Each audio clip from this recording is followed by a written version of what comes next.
This week's episode of I Was a Teenage Film Snob is not brought to you by Disney, but it should be because we talk about them enough.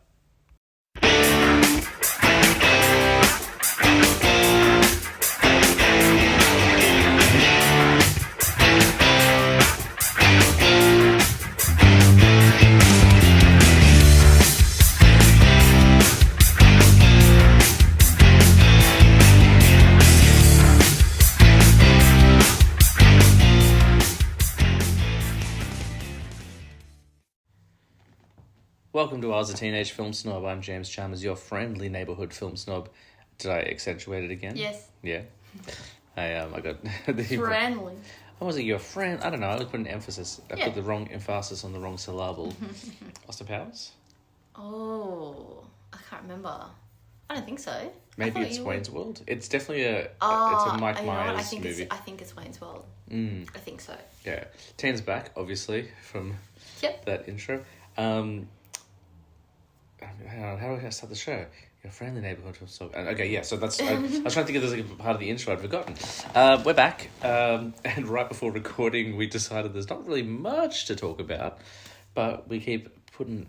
You know what, there is stuff to talk about. There's just we haven't been doing a lot, because we haven't seen a lot of each other in the last week, because I'm back at work full-time now, working nights. Sorry, it's from View from the Top, which I have not seen. Oh, no, I haven't seen View from the Top either. It's Mike Myers' movie. Really? Yeah, he goes, you put the wrong emphasis on the wrong syllable. Oh, I could have sworn it was like something else. View from the Top. There you go. That's a Gwyneth Paltrow film as well. It is, yeah. Yeah, okay. Interesting. We're off to a rocky start. I was just saying that we haven't really seen much of each other. Like, we have, but also... well, we have, but not without our daughter. Not without my daughter. Us, yeah. Like every 10 seconds. Because I'm going to bed at 7 p.m. most nights now. So... Yeah, that's right. It's an interesting life. It's not too bad. You both go to bed and I get to enjoy my evenings. It's interesting, like, it's been a reversal, because back at home in Australia, like, you go to bed at, like, 9. Yeah. And I'm up till midnight. I'm, like, that's watching... Right. That's how I plow through so many movies. But now that I'm up at 3 a.m, I get less solo... Like, I do get some solo time. I don't actually watch quite... I think I've watched, like, 10 or 11 movies this week. Really? I've actually God. done pretty well. Well, since we last recorded, which is still pretty good. Yeah, I've been playing. Well, because I've been watching them like on my lunch breaks and stuff like that, and before work, and then sometimes you'll take Zoe out and won't get home. Like there was that day you went to the shops, you get home to like 2 o'clock or something. So it's like, I'll vacuum and then more movies. Yeah. So I'll have a few to talk about later in the episode. But I'm sure the audience is dying to know what's going on with Traitors. Oh, I finished it. Oh, you finished the season? Is there more than one season? Yes, there's another season, so I'll start that soon. But I finished the first season, and yeah, I was right. So if the Traitors win, the Traitors win all the money, basically, and if the Faithfuls win, they split it between them. So it's like down to the last. Yes. So it goes down to the last 4 people, basically. And so, like, it got down to the last 4 people. There were 3 Faithfuls and 1 traitor. And so what Claudia Winkleman says is, she goes, you know, so the round table is when you vote someone to, you believe that they're a traitor. Yeah, sure. And then they stand up and they go, I'm a faithful, or I'm a traitor, or whatever, sort of thing like that. You cast them out, you banish them. Yep. Right? And so, like, they have their final round table. They've gotten rid of one of the traitors, but there's still a traitor in the pack of 4. Right? So they had 5 people. 2 of them were traitors, 3 were faithful. They got rid of one of the traitors and they were like, cool. And Claudia Winkleman goes, okay, so you can either do a round table again, or... if you're happy and you think that everybody in this room is faithfuls, then you end the game here. But if one of you is a traitor, then that traitor wins all the money and the faithfuls get nothing. Yep. And so basically what had happened was the original traitor, right? Made it to the end? He made it to the end. Wow, okay. So he, a few episodes before the end, he recruited a faithful and turned them into a traitor. I remember you telling me that. I'm not on the show, though. You told me offline, yeah. And he basically, like, threw him under the bus in the last episode. So that's the second traitor that got voted out in that group of 5. So you know how I said there was 2 traitors and 3 faithfuls? Yes. He threw him under the bus, and so he got voted out. But before he got voted out, he made some, like, cryptic remarks. And they're all like, oh, my God, what do you mean? Do you think it's Wilf? Oh, my God, I think it's Wilf. Sort of thing like that. And so then they're all sort of standing there. And he's like, I'm faithful, guys. I'm faithful. I'm telling you, I'm faithful. Sort of thing like that. Because, obviously he wants to win the money. Yeah. It was £101,000 that they had accumulated.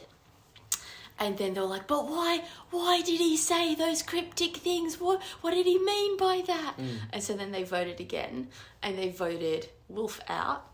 And he was like, I'm a traitor. And they're all like, oh my God. And so then they all won the money. All the faithfuls won the money. And it was really, really nice because they got to split it 3 ways. And it's so funny because, like, what I love about it is it has the same thing as Bake Off. Because if it was an American, I think, because there's an American version, I don't think I would like the American version. It'd be a lot like Survivor, I imagine. Yes. Yeah. Because I think what is the saving grace of this show is that every single time someone either gets banished or murdered, sort of thing, and so they don't end up winning the money, they get kicked out of the show, they always stand up there and they go, guys, I had a great time. This was such a fun game. During the whole show, it's like, oh my God, I think this person, no, I'm not a traitor, I'm faithful. And like, it's really dramatic. And then they stand up there and they go, I had so much fun. So it's like they don't take it too seriously, which is like, really come down with nice. me. Yes. Whereas I think I haven't seen the American version, but I would assume the American version A lot more would be like, aggressive. I can't believe you guys voted me out and I lost my chance to win all that money. Fuck you guys, I'm a faithful. Yeah. It's not like that.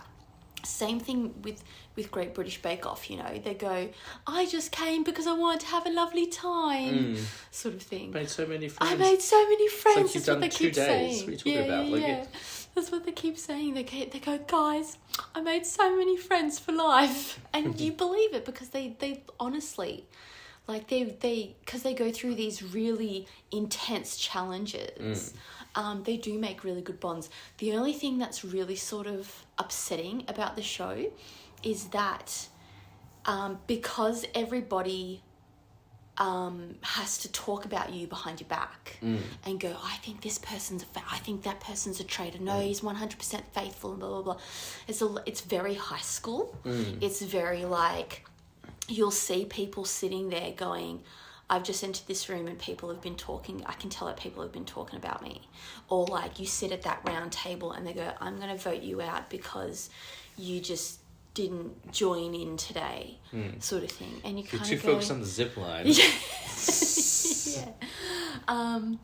And so that's the sort of thing where you kind of go like there was one bit where they're like, all right, person A, person B, person C, we're going to break up into 3 teams and then choose who you want on your team.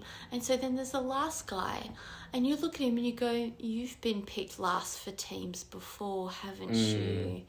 And it's just kind of a little bit sad and heartbreaking. And I feel like if I would not be able to be on that show at all.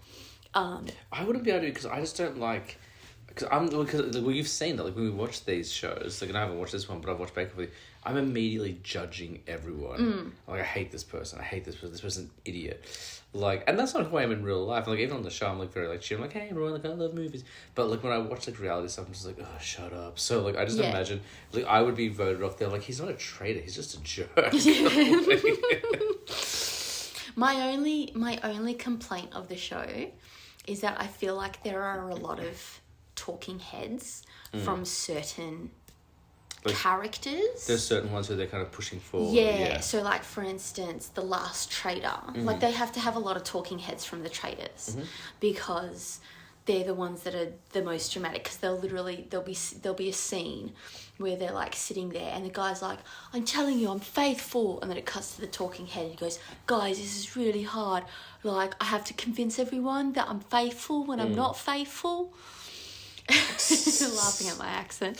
I'm just like laughing at that's like that's the guy, like that's the guy's response to the show. Well, like, should I do the Welsh lady? You can if you And want. she'll say things like, I should let you know we do potentially have a Welsh guest coming on the podcast. well, then they can tell me whether or not my accent is good. Yeah. She's like, guys, I'm got to convince everybody that I'm faithful. I'm totally 100% faithful, even though I'm a traitor. And it's just like, I don't know, it's just really good. So it was very really dramatic. And you know, they like this is the thing.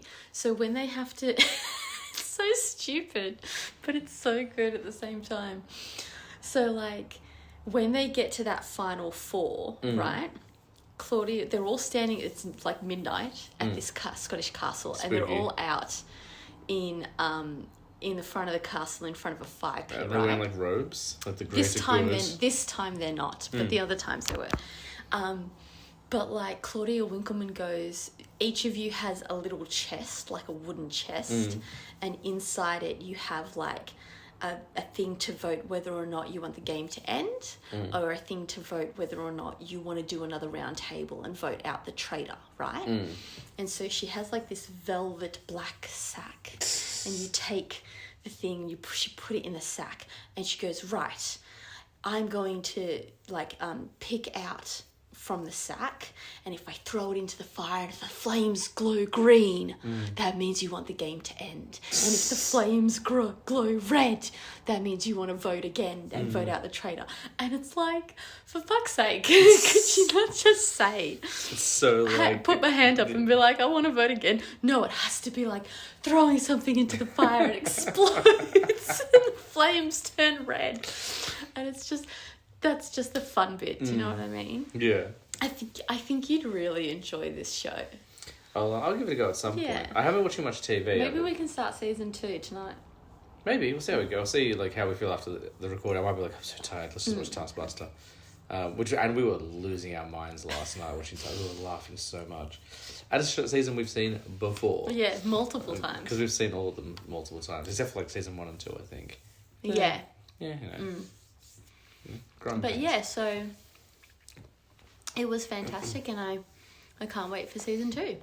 But the thing is that what I'll say this is, because the show one-ups itself so much. Like every episode is like, you thought you knew the traitors? Guess what? The rules have changed. And I'm like, how can you do that 12 times? Yeah. And now that there's like the season 2, I'm like, how can you do it 12 times again? It's like, I heard the deleted scenes, the real scenes, and the real scenes of the deleted scenes. That's right. That's exactly what it's like. So I'm like, how is it supposed to be like I hope they just followed the same, obviously they follow the same formula, but like I hope they don't throw in too many changes. But then at the same time, because people have watched season 1 now, they can now so it's different. It's now in the ether of the minds of the contestants because they've seen the template for it. So I think maybe they'll be more critical, and they'll be more like, oh, maybe someone got recruited, or oh, this or that, or blah, blah, blah.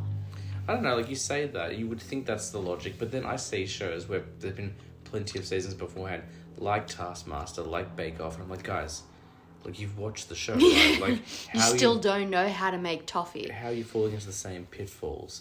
Like, guys, come on. It's not Yeah. like in Taskmaster, when you get a contestant and they're like trying to do it the most straightforward way, it's like, no. Or the person in Bake Off who turns the KitchenAid on before they've put the actual head bit down and it breaks the bowl. Yeah, exactly. Or the people who haven't practiced their signatures and stuff like that. Very good. Have you watched anything else? Have you been watching any movies or not really? No.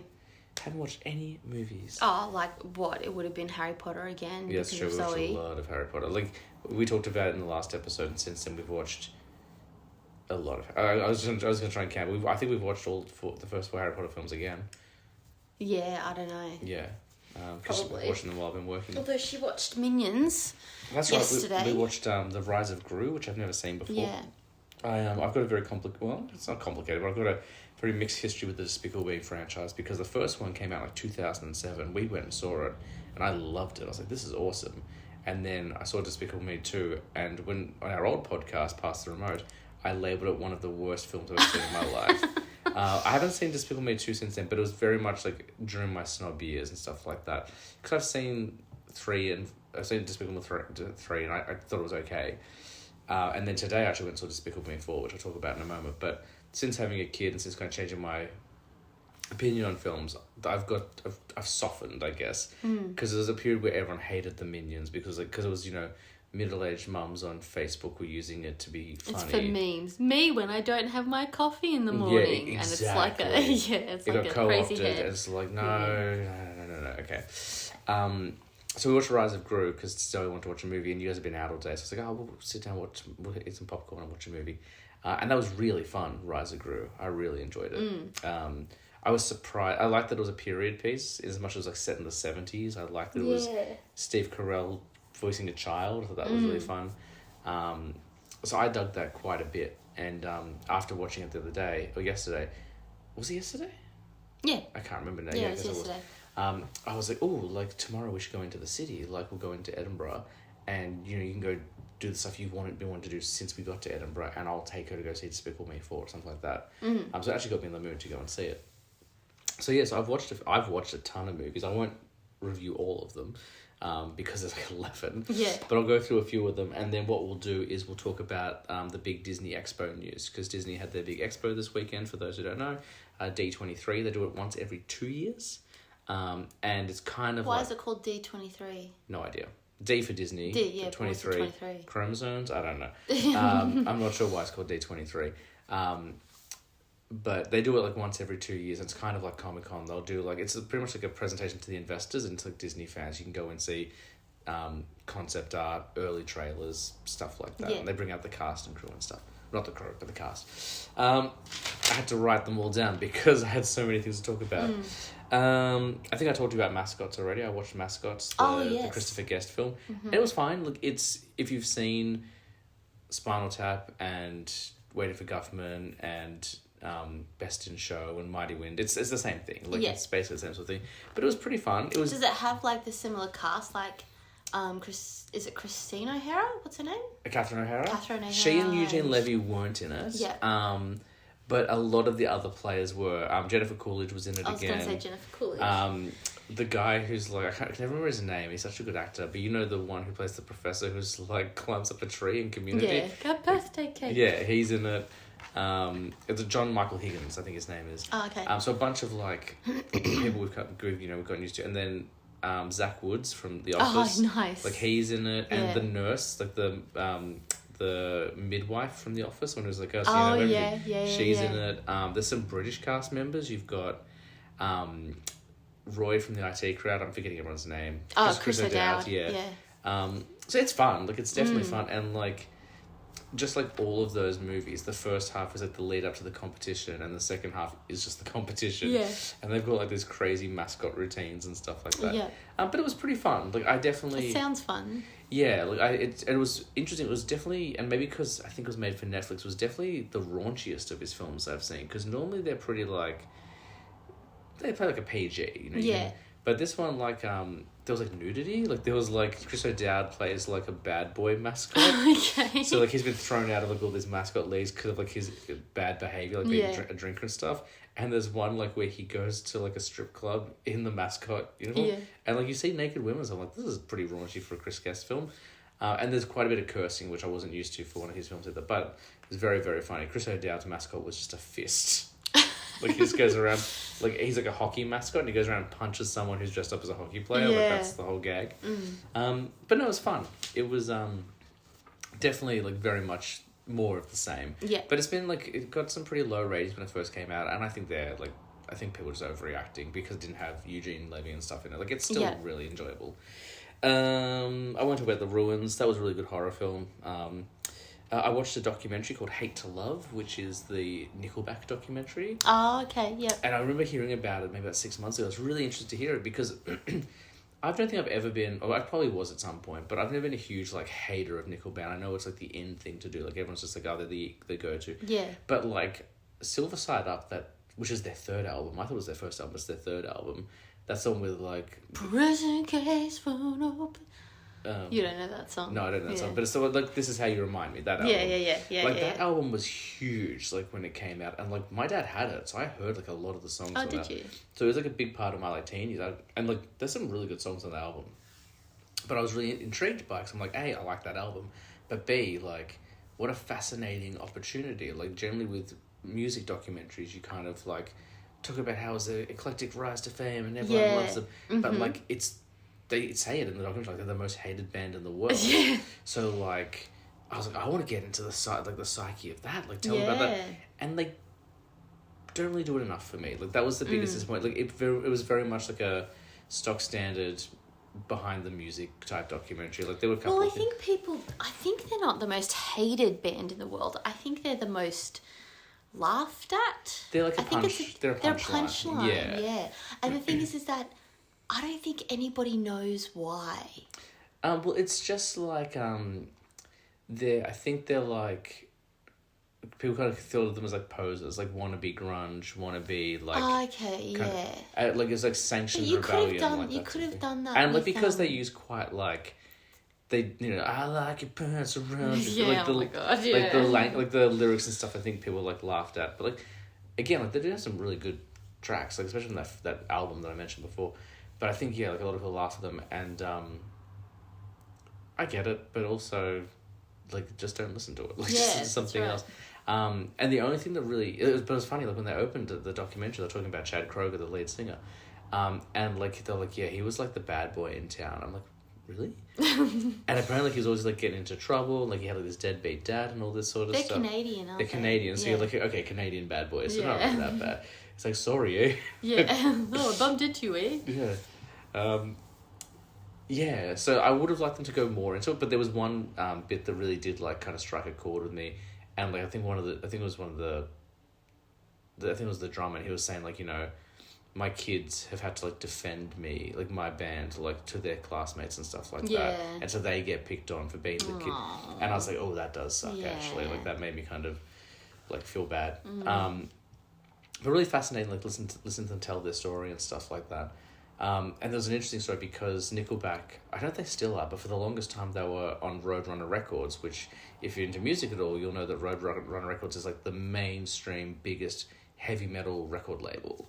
Like it's the one that signed Slipknot and Trivium, and I think they had Suicidal Tendencies at one point. And they had like all the like, Machine Head, like they were the big, especially through the like late 90s, 2000s. Like they had every big metal band, and it was funny. Like Monty Connor, who's the guy who ran the label for the longest time, they interviewed him, and he's like, you know, people, the fans hated that we signed Nickelback because we're a metal label, and he's like, no one realized that like Nickelback kept the lights on. Because they're also like one of the number one most highest selling bands in the world. Like they're hated, but they sell heaps and heaps of records and stuff like that. And apparently, like it says, like Slipknot hated that we signed Nickelback. And I was like, well, like without Nickelback, Slipknot probably would have been to keep making albums. That's exactly right. It was really fascinating. So I would have liked a bit more like into, like why were they so hated and why but like it was fine. It was interesting. Like I didn't know what I was getting myself into with this doc. I was like, I've listened to an album, so I don't look into the back catalogue. Once I start playing songs I don't know, I'm going to be like, oh, well, this is a Nickelback song, I guess. But still worth a watch. Like, it was on Netflix. I don't know if it's on Netflix in Australia, but it was in the UK, so that was a solid flick. I watched a really good revenge film. I watched a lot of revenge films this week, actually. Law Abiding Citizen, which is a... who's the Scottish actor? Oh my god, I'm forgetting. Gerard Butler. Gerard Butler and Jamie Foxx. That was really cool. That was a really awesome revenge flick. Didn't see any of it coming because it's about a guy whose family is murdered. Like his wife and daughter are murdered, and then like he's taking revenge on the people who did it, but not just. That was the twist. The guy's like, oh, he's going to hunt down the people who killed them, and he does. But he does it in the first 15 minutes of the film. I'm like, there's an hour and a half left of this film. Like, what's he going to do? And then it's like him trying to make a point about like the failed legal system and him coming after the lawyers and the judge, and it was really cool. That's interesting. I was talking to Jake from Movie Bonus because I heard them talk about it on their Revenge episode, and I was like, that sounds cool, I want to watch that. Flick I never would have watched. I look at that cast, and again, it's the film snob in me, especially like when it came out. I'm like, I'm not really a fan of this, guys. This is not my film at all. But they talked about it so highly. I'm like, oh, I'll check it out. And I was sitting there enthralled. It was so good. But, like, there is a point. Like, because for the longest time, like, with the revenge flick, you're generally, like, on the side of the person exacting revenge. You're like, I get it. Like, you've lost your wife and daughter. You're getting vengeance. And the whole time I'm on board. But then, like, he starts killing cops. And I'm like, oh, I don't know if I'm on board with you anymore. Yeah. But then, like, the Jamie Foxx character is the prosecutor, the guy who, like, he basically made a deal with the guy who murdered his family. And so, like, because of that, the guy walked, and that's why Gerard Butler's, like, on this rampage. But the Jamie Foxx character never really, for me anyway, steps into, like, the hero's shoes. So I'm like, there's a certain point in the film where, like, you stop rooting for Gerard Butler, but I'm also like, I have no one to root for now. Yeah. A really great flick. Like, I was shocked how much I enjoyed it. I watched Truth or Dare, which we don't need to talk about as a horror flick. It was fine. A friend of mine's been recommending it to me for, like, years. She's like, you gotta watch it. And I watched it, and it was fine. Yeah. Like, it was, yeah. I watched, I don't know if I talked to you about this one offline, but I watched Enough, the Jennifer Lopez movie. So When did that come out? It came out like 2003, so it's a domestic violence thing. Oh, like she had like the short hair and she's like bell. training and punching and stuff. Sort of. So I watched it, and it's a weird flick because I was like, I'm here for it. I'm here for some lady vengeance. Like, let's like get this. But I don't know whether it's the director or the editor, but it's shot in such a strange way. So the opening credits roll like a rom-com.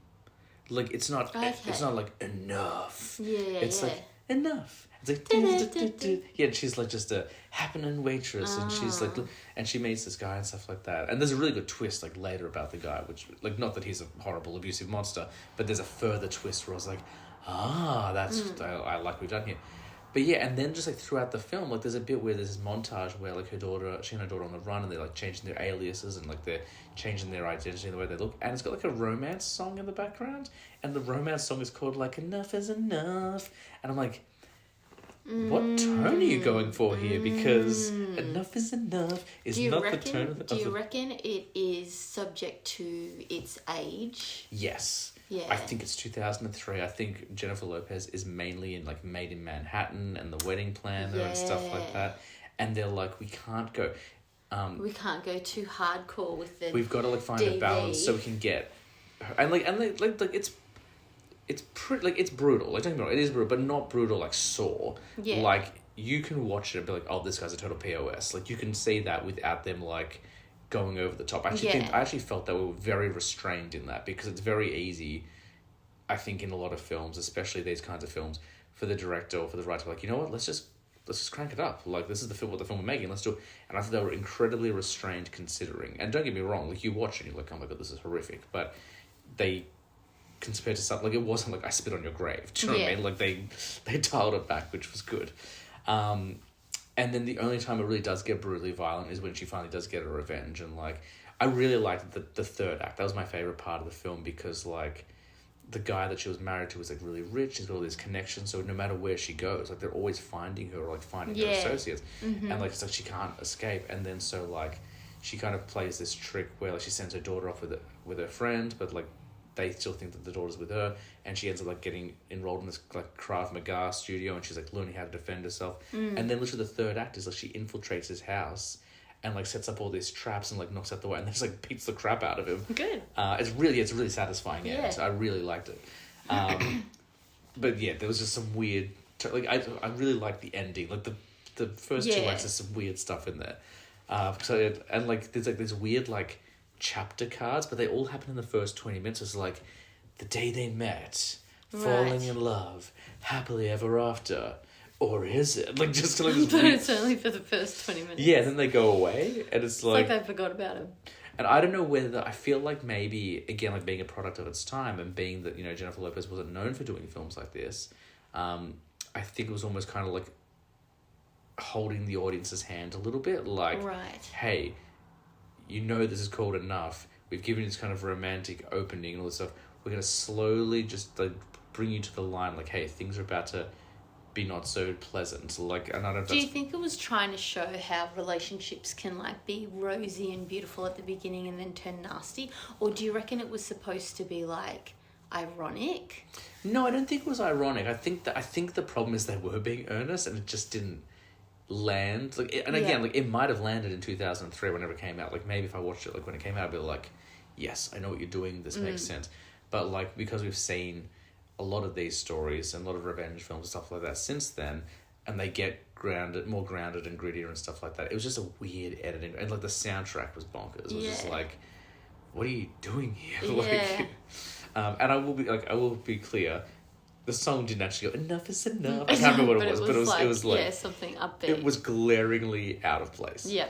But I watched enough. I watched Peppermint. Again, I just watched like all these like revenge films.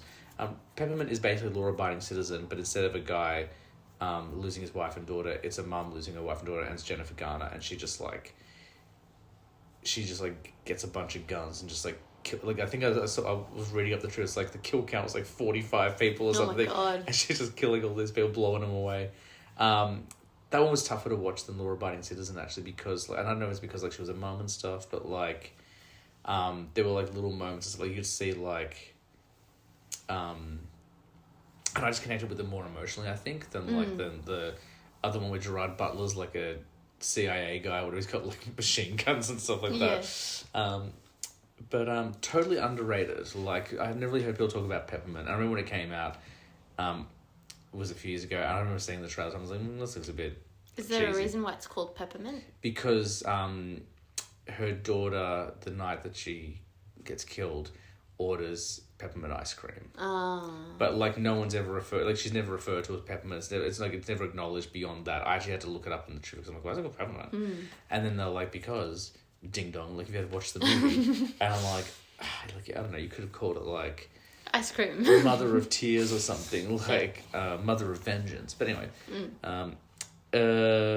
we talked about Minions already. Four Brothers I watched. Which is I've heard of that. I haven't seen it. We've seen the trailer come up on Netflix a few times. It's a Mark Wahlberg film. That rocked. I loved this one. So it was Mark Wahlberg. It was Andre Benjamin from Outcast. It was really good. Tyrese Gibson, who was also really good. Like normally I just know him as the Fast and the Furious guy. Oh wait, hang on a second. What's this movie about? Four Brothers. So it's about these four brothers, but they're all adopted. They're not actually related. They're like these like they're the worst of the worst who went through the foster care system, but they just could never be adopted. Okay. So I'm thinking Band of Brothers. The war show. Not that. This is like in Detroit and stuff like that. So it's got Tyrese Gibson, who's normally just like in Fast and the Furious movies, but he's really good in this. Yeah. And Garrett Hedlund. So basically, there's four guys. They grew up in Detroit, and they kept going through the system, and they would just keep coming back to the same foster mum. Who like had like a heart of gold and stuff like that, and she gets gunned down in like a robbery gone wrong. Oh my God. Yeah, like this elderly woman, and so it's them trying to like figure out how she got caught into it, and then it turns out like maybe it wasn't an accident, like maybe it was actually like a conspiracy, and there's all this other stuff going on, and they're like competing with the cops to solve the crime because they know the cops are dirty, and like it was really cool. Wow. I was on the edge of my seat. You're watching a lot of dirty cops movies and like revenge. Yeah, I said at the start, I'm just like in the mood to watch a lot of more action-y stuff. But that was, I really dug that. It had Chiwetel Ejiofor in it. He's Baron Mordo in Doctor Strange. 12 Years a Slave. He's the guy that gets married to Keira Knightley in Love Actually. That's what I should have started with. Thank you. I'm like, I should go with him. It was just really like a really good, like, and like it was like emotional and stuff like that. There was some really like good emotional beats. Some stuff that really surprised me, like shocked me a few times. Sofia Vergara's in it as well. Oh really? And she was great in it. Like, but I can't help but see her as Gloria from Modern Family. She's so good as Gloria. Yeah, but she was good in that. She was in the movie I watched today as well. She was in Despicable Me.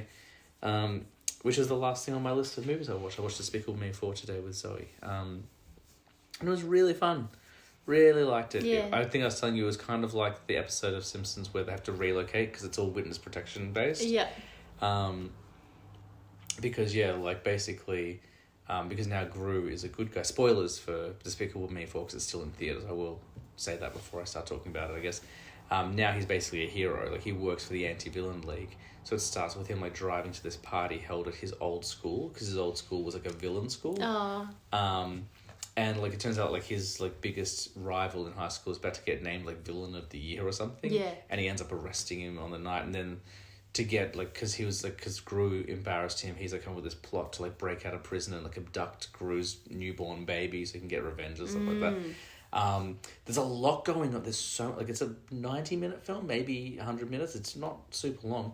And there's so much going on in this film. I was at a certain point, like, oh my God, there's so many, like, threads to follow. Because there's, like, that story, and then, like, his wife has to adjust to, like, being a mum and not, like, a secret agent. So, like, she's, like, doing the shopping and she has to get a job, and that all goes really poorly. Yeah. So they're following all that. And then, like, the kids have to adjust to their new school, and they can't use their names anymore. So, like, they're used to that. And then, like, there's this neighbor girl who's, like, you think she's insane, but it turns out she's just like Gru was when he was a boy, and she wants to be a villain when she grows up. So she's, like, blackmailing him so he'll go on a heist. There's all these different plot points. But they nailed Could Zoe follow all of those threads? No, like, no way. Like, she just watched the Minions. She was just... Because then there was that. Then there was, like, the Minions, like... the Minions, yeah. Because they have to relocate, they're like, we can't take the Minions with you because then everyone will know you're Gru. So we're going to take them and, like, put them to work. And then, like, they're doing experiments on them and making them superheroes, which doesn't go anywhere. Like, it's in a little marketing, and it's, like, in the little toys and stuff, but it's not really a plot point. No, it's just fun to see superhero minions. But there's some really good jokes in it, like Gru, because they're like, well, Gru's never going to be able to be, it's never going to work because he's so moody and, like, wears dark clothes and stuff like that. Like, everyone's going to know, like, he's not really Chet, which is his new name. So, like, the first scene, like, he comes out and is, like, wearing, like, a pink shirt, and he's like, it's like, hi, neighbor, and he's trying to, like, be all cool and stuff. So that was really funny. There's a really good superhero montage with the Minions. Like I was saying before, the Minions, like, when that first one came out, I liked it, but the second one, I was like, I hate these things now. Like, oh, but they're growing on me again. Like, it's just butt humor. Yeah. But yeah, there's this superhero montage, and they're, like, going through this city, like, because they have to test their powers. And it's, like, really, like, there's all this heroic music, but they're just, like, fumbling every single thing. Like, there's a guy, like, washing a window in a skyscraper, and the trolley breaks, and, like, this flying minion comes to say, like, he sees the problem. He's like, oh no, and he grabs his squeegee and finishes, like, cleaning the windows for him, and then just leaves. Like, that's a great gag.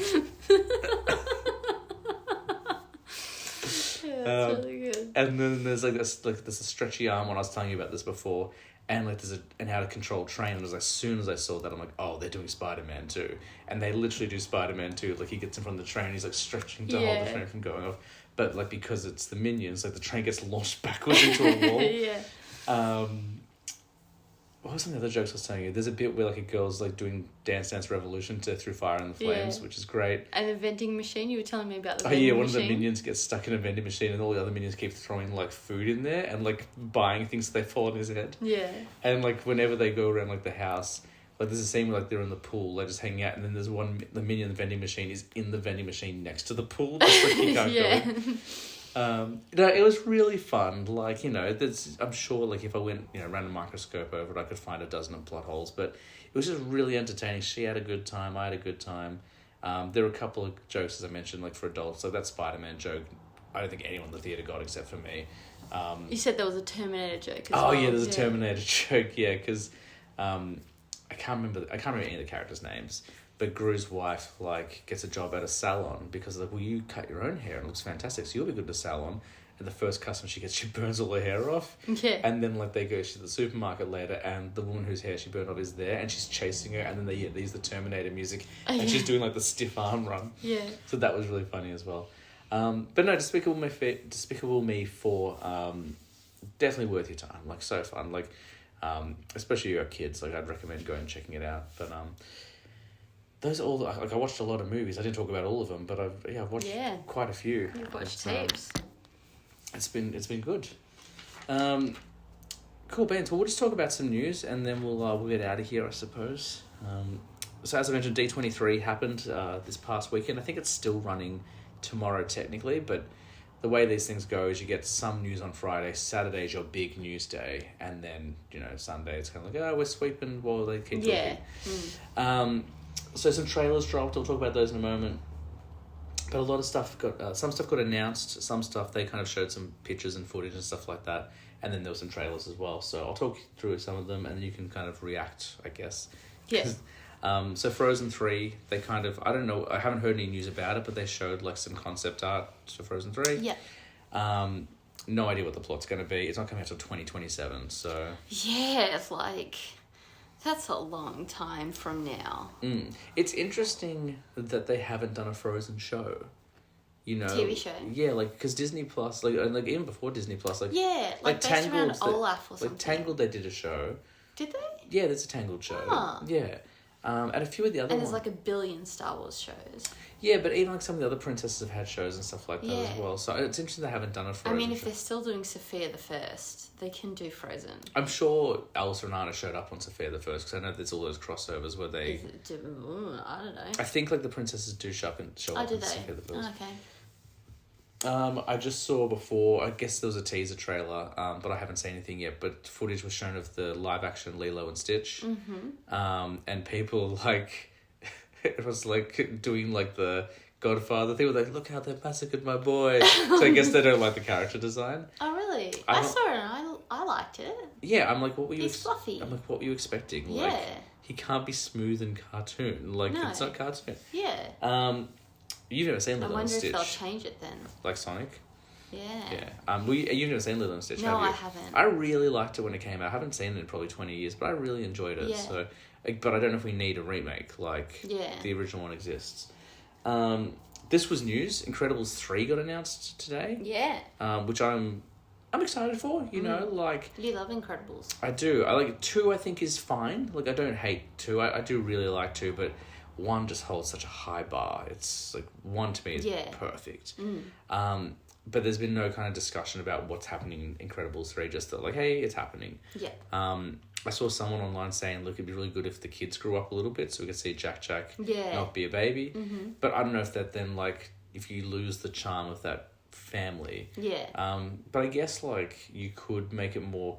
It'd be great if it was just grown up a little bit. So it's like Jack's a toddler or like a 4-year-old.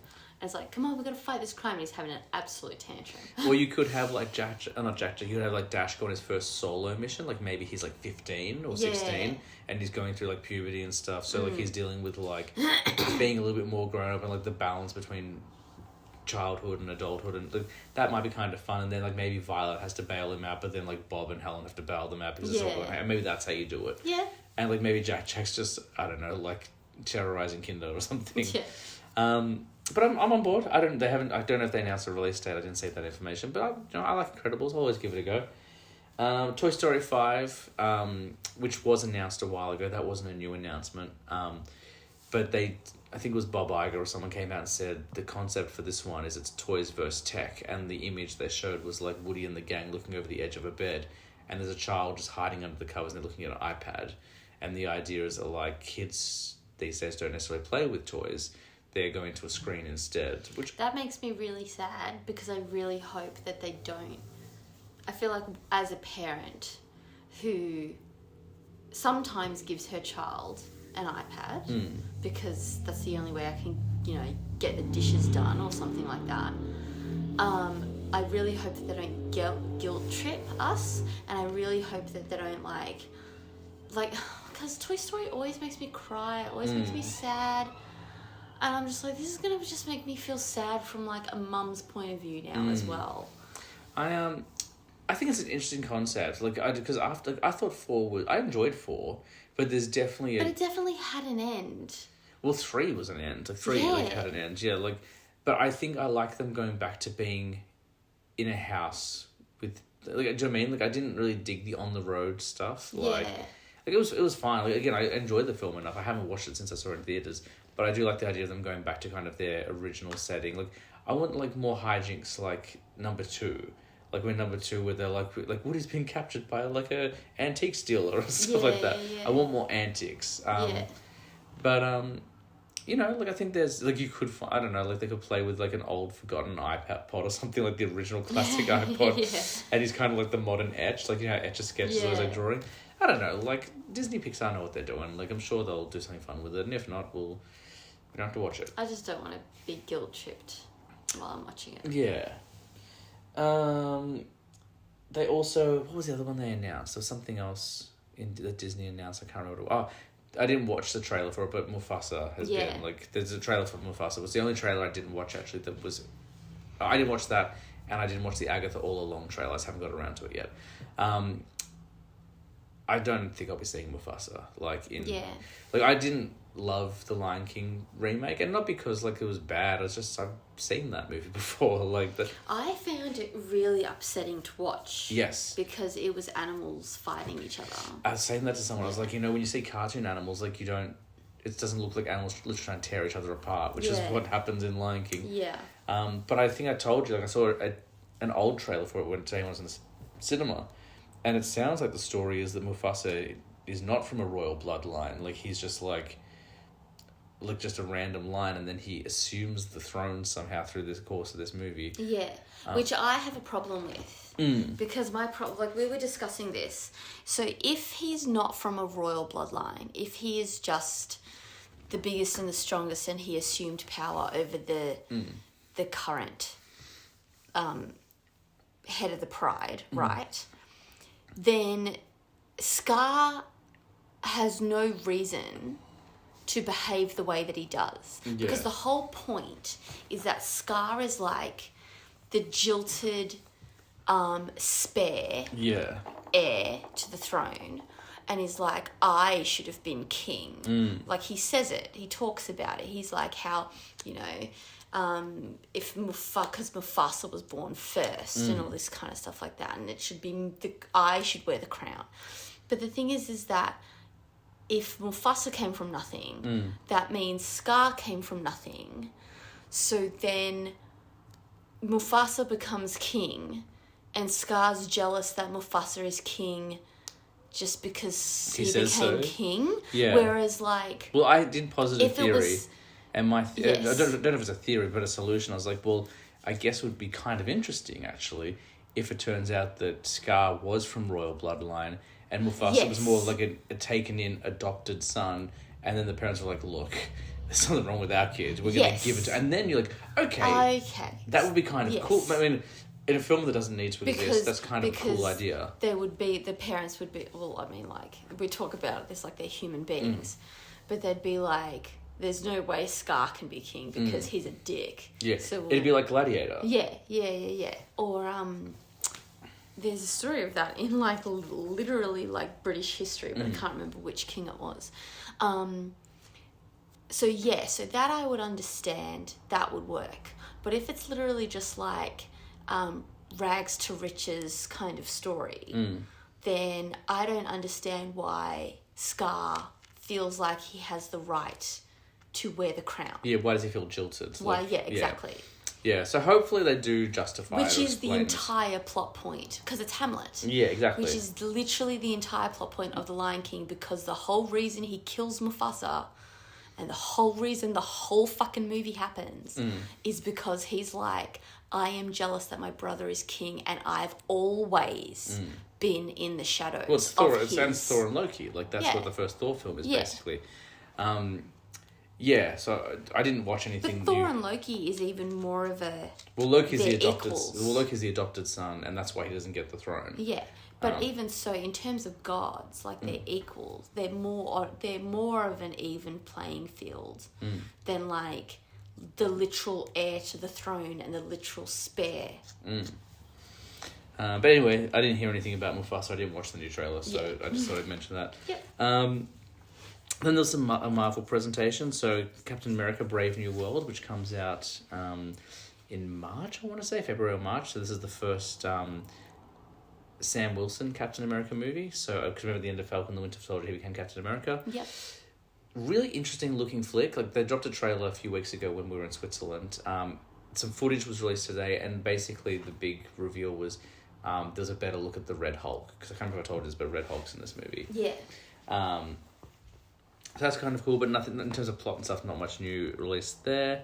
They showed some Ironheart footage, which is you still haven't seen Black Panther 2, have you? No. There's a new hero introduced in Black Panther 2 called Ironheart. She's basically like an MIT student who creates her own Iron Man suit. That's in the comics. Yeah. That's a real thing. And she's got her own series, so like they showed some footage from that, which sounded pretty cool. Agatha All Along, I mentioned. I haven't watched the trailer yet, but apparently it was pretty cool. And Fantastic Four, they released some images and some like sizzle reel stuff because they've only just started shooting that film. I'm very excited for Fantastic Four, but it's like set in the 1960s. Oh, cool. And there's some footage of Johnny Storm in kind of a Fantastic Four suit, but the rest are just in normal clothes. And there's some footage of Galactus, and he looks like Galactus. Like he's not a cloud. He's like wearing the purple helmet and he's giant, and I think they said he's a celestial in the Marvel universe. Like in the comics he's not, but I think to make it all easier for the audience, he's like a celestial like from Eternals and stuff like that. So that's all the news. As I said, there wasn't too much. It was more just like, these things happened. And then there were 3 trailers that dropped that I did watch. One unofficially, because it hasn't been officially released, but it's online, so I watched it. And 2 official Disney releases. So the first one was Moana 2, which I watched with Zoe, because I don't know if she's seen all of Moana, but she likes Moana. Yeah, she does. She hasn't seen the end, because the end is really scary. It looks basically like the plot of Frozen 2.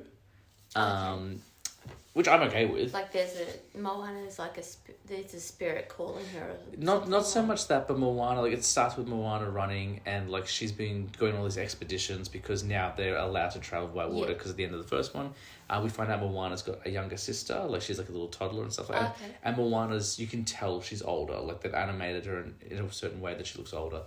And then like she does actually see a spirit, like it's spoilers again, but it's in the trailer. She speaks to her grandmother spirit in the trailer. Oh, okay, yeah. And she's basically like, there are other people out there who are trapped. And then it's like, so there are like kind of hidden communities that are kind of trapped on their islands and need to be brought into the world and stuff like that. Yeah. Which is kind of like the, is it Adulians? What are they called? In Frozen 2? What are they? Nathundra. Nathundra. You know what? Aduna is her mum. That's right. Yeah. So it's a bit like the Nathaldra, yeah. There's a couple of shots of Maui, so we're going to see some more of him, and there's all those coconut monsters again, which looks really fun. So it looks cool. Like I'm there for it because I love Moana. I think it's fantastic. The second trailer that came out was just a teaser. Was for Snow White, the new one with, I think it's Rachel Zegler plays Snow White. She was in Shazam 2. Yeah. She was like the love interest in Shazam 2, and Gal Gadot as the Queen. Of all the footage I've seen of these remakes, these live-action remakes, I think this one looks the most interesting to me. Yeah. Like, I haven't really cared for... And I you know what, I did like Mulan, but for most of the live-action remakes, I haven't cared. I'm like, it's fine. Yeah. But the footage looked pretty cool. It's clearly buried under a ton of CG. I saw someone talk about it today. They were like, it's funny how all these live-action films have no live-action in them. It's all just computer-generated. But the footage looks really cool. Like, the costuming is great. Like, you'll love the costuming. Like, Snow White looks like Snow White. And one thing was really interesting, and I don't know if if this is a trigger warning in 2024, but they had the 7 dwarves. Now, I don't know whether they're going to call them 7 dwarves, or if they're just going to be like... Maybe they'll be like, she lives with 7 a group men? Of little people. Maybe. The correct term is little people. Yes. Yeah. No, I know that's the correct term, but because magically, well, they still say dwarf for magical creatures, right? Like Well, then maybe they will call them 7 dwarves because maybe they'll make. Do they look magical? It was more silhouettes. Okay. But like maybe they'll be like we're not people, we're magical creatures. Yeah, that's right. Maybe they'll sort of play it more into and like Harry they Potter were computer. Style. They did seem to be computer generated, so I think that's how you get around as well. Like they're not, employing like little people, like actors who are little people, and then say like, look at these dwarves. Yeah, so like I think maybe that's the way you get around it. The one thing, and I didn't think about it when the casting happened, but I definitely thought about it in the trailer today. You've got Gal Gadot playing the evil queen or the wicked queen or whatever she's called. Isn't the whole point of the Wicked Queen that she's worried she's not good looking? It's not good. Yeah, but I think it's got to do with like aging. Because there is some shots of like the witch stuff. Because obviously I know Yeah. underneath the Versace is a witch, but I'm like, could you have chosen a better looking Yeah, no, person? you literally chose the most beautiful person on the planet. Like, there's not many more you Yeah. could cast as like. Yeah. But I guess that's kind of part of it. It's like the whole idea of beauty within and like not, I don't Yeah. know. So I guess it is a good cast, but I was just sitting there, I'm like, this woman's gorgeous. Like, Yeah, exactly. And then the final trailer I watched, and this was, it was recorded and then uploaded on X. I had to do some digging around, but they released the first trailer for Daredevil, the new Daredevil show. And it looks awesome. I'm really excited. They're really steaming it in the Marvel Universe because obviously, he showed up very briefly in Spider-Man No Way Home.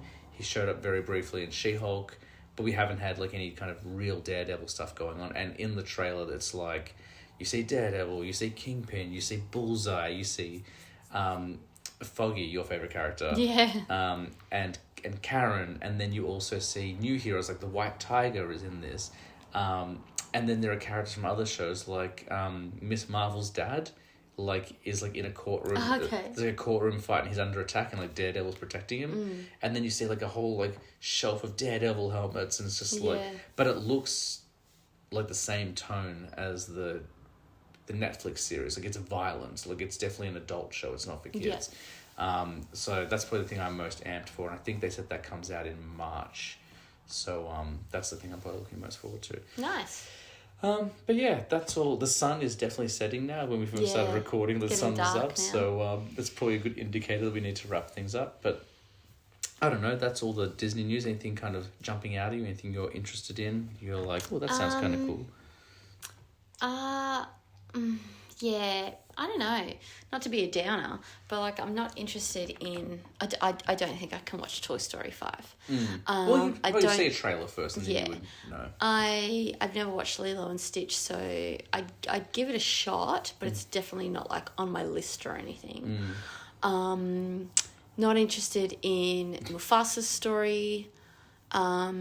You said that Agatha All Along was actually quite scary, so I'm probably not going to watch that. Well, I haven't watched the new trailer, so I don't know. But the first trailer, which had some horror elements. Yeah. Incredibles 3, I'm looking forward to that. Frozen 3, there's no point in even talking about it because it's not going to happen for 3 years. And what was the other thing? Then there was Captain America. Yeah. There was Moana. Yeah. Snow White. Yeah. Ironheart. Fantastic Four. Yeah. Fantastic Four, you mentioned you like the idea of being in the 60s. Yeah, I do like that.